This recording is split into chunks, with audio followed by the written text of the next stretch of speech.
Assalamualaikum dear class 8 students. I am teacher Waqar Yasin from UPS Tarkpura.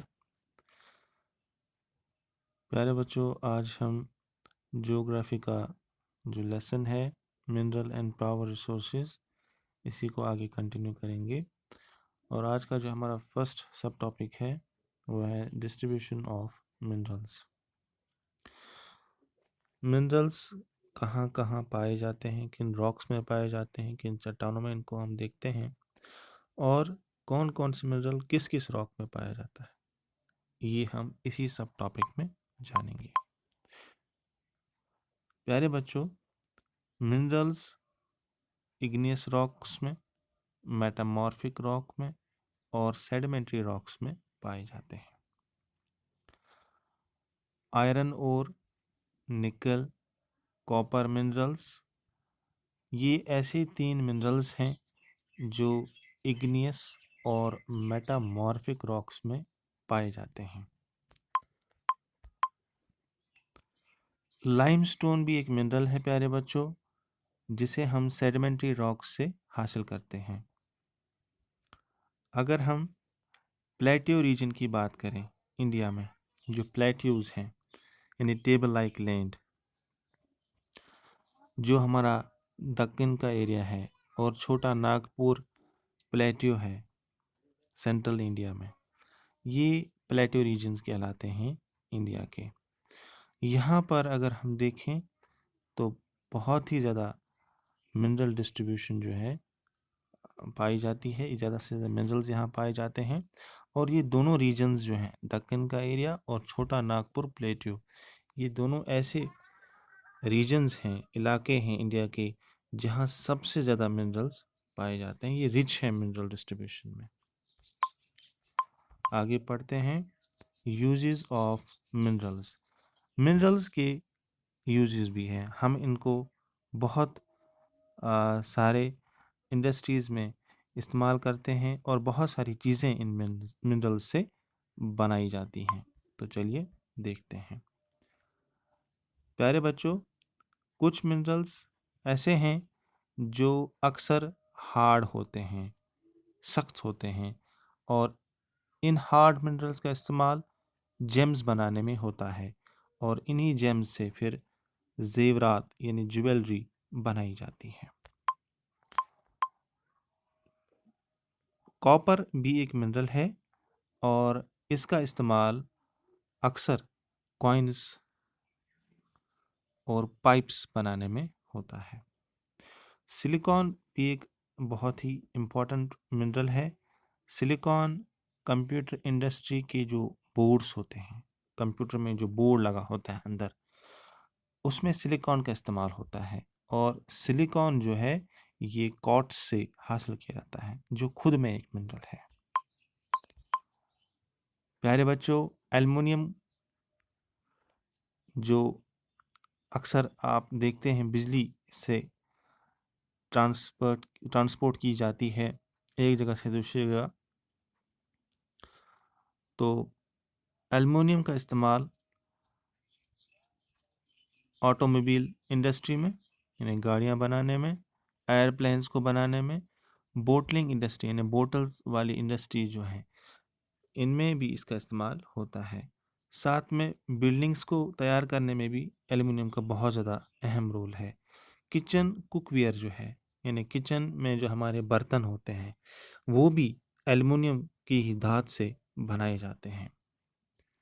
प्यारे बच्चों, इसी तरह एक और मिनरल की बात अगर हम करें, मीका एक ऐसा मिनरल है जिससे इलेक्ट्रिकल अप्लायंसेस यानी बिजली पर चलने वाली चीज़ें जो हैं वो मीका से तैयार होती हैं। और गिलास मेकिंग इंडस्ट्री में भी बहुत ज़्यादा इस्तेमाल होता है मीका का गिलास बनाने के लिए। आयरन एंड स्टील इंडस्ट्री बहुत ही ज़्यादा इम्पोर्टेंट इंडस्ट्री है, और आयरन एंड स्टील का हर एक इंडस्ट्री में आगे चल के इस्तेमाल किया जाता है। अब हम आते हैं distribution of minerals in India इस टॉपिक पे। मिनरल्स कहाँ कहाँ पर फैले हुए हैं इंडिया में, किस किस स्टेट में क्या क्या मिनरल पाया जाता है। पहले अगर हम आयरन की बात करें तो ये पाया जाता है झारखंड में, उड़ीसा में एंड छत्तीसगढ़ में ये मिनरल पाया जाता है।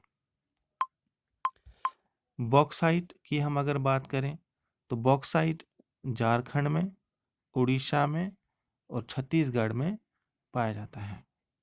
इसी तरह से एक और मिनरल मिका है, जो अगर हम मिका की बात करें तो जो एक इम्पोर्टेंट मिनरल है, इंडिया में मिका सबसे ज़्यादा निकलता है और इंडिया जो है ये लीडिंग प्रोड्यूसर है मिका का पूरी दुनिया में।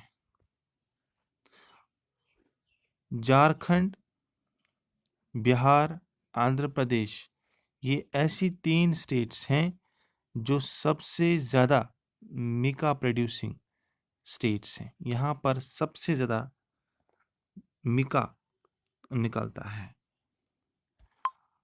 एक और मिनरल गोल्ड है जो सबसे ज़्यादा कर्नाटका के कोलार रीजन में निकाला जाता है। कंजर्वेशन ऑफ मिनरल्स, मिनरल्स को कैसे हम बचा सकते हैं फ्यूचर जनरेशन के लिए। पहला तरीका है मिनरल्स नॉन रिन्यूएबल रिसोर्सेज हैं, ठीक है, यानी ये खुद ब खुद रिन्यू नहीं हो सकते हैं। इसलिए हमें क्या करना है, हमें इनका इस्तेमाल बहुत ही केयरफुली करना है, ध्यान से करना है और जितनी हमारी ज़रूरत है उसके हिसाब से ही हमें मिनरल्स को इस्तेमाल में लाना चाहिए।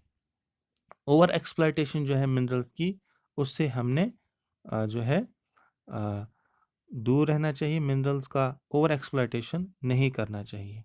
जितनी हमारी डिमांड है उतना ही हम मिनरल्स को एक्सट्रैक्ट करें और उनका इस्तेमाल करें। दूसरा तरीका है, ये नेसेसरी है, ज़रूरी है कि जब हम मिनरल्स को माइनिंग के ज़रिए से बाहर निकालें तो जो वेस्टेज हो जाता है मिनरल्स का निकालते वक्त, बहुत ज़्यादा मिनरल जो है ये इससे बहुत ज़्यादा वेस्ट निकलता है। इस वेस्टेज को रिड्यूस करना है, कम करना है। जब हम कोई मिनरल एक्सट्रैक्ट करें माइनिंग के ज़रिए ज़मीन से तो हम ये ध्यान रखें कि जो वेस्टेज मिनरल को निकालते वक्त हुआ इसको हम कम से कम करें। तीसरा तरीका, मेटल्स जो रिसाइकलेबल हैं, जो रिसाइकल हो सकते हैं, उन मेटल्स को हमने रिसाइकल करना होगा ताकि हम इन मिनरल रिसोर्सेज को रिसाइकल करके कंजर्व कर सकें, बचा सकें। चौथा तरीका, ओवर एक्सप्लॉयटेशन कभी ना करें मिनरल्स की। ओवर एक्सप्लॉयटेशन हार्मफुल हो सकता है। मिनरल्स जो हैं वो तो ख़त्म हो ही जाएंगे, साथ में जब हम मिनरल्स को ज़्यादा से ज़्यादा निकालेंगे तो उससे एनवायरनमेंट को भी, माहौल को भी बहुत ज़्यादा खतरा, बहुत ज़्यादा जो है पोल्यूशन एनवायरनमेंट में हो जाता है, जिससे हमारा माहौल भी ख़राब हो जाता है और बहुत सारी बीमारियां फैल जाती हैं, रोकथाम हम नहीं कर पाते हैं। तो हमें इन चीज़ों का ध्यान रखना होगा। ओवर एक्सप्लॉयटेशन जो है, हद से ज़्यादा जो मिनरल्स को हम निकालते हैं उससे हमने बाज आना चाहिए और उससे हमें दूर रहना चाहिए। ओवर एक्सप्लॉयटेशन मिनरल्स की नहीं करनी चाहिए क्योंकि हमारे एनवायरनमेंट के लिए भी नुकसानदेह है और हमारे जो मिनरल रिसोर्सेज हैं वो भी इस तरह से ख़त्म जल्दी जल्दी हो सकते हैं। आगे हम नेक्स्ट वीडियो लेक्चर में पढ़ेंगे। आज के लिए इतना ही। अल्लाह हाफ़िज़।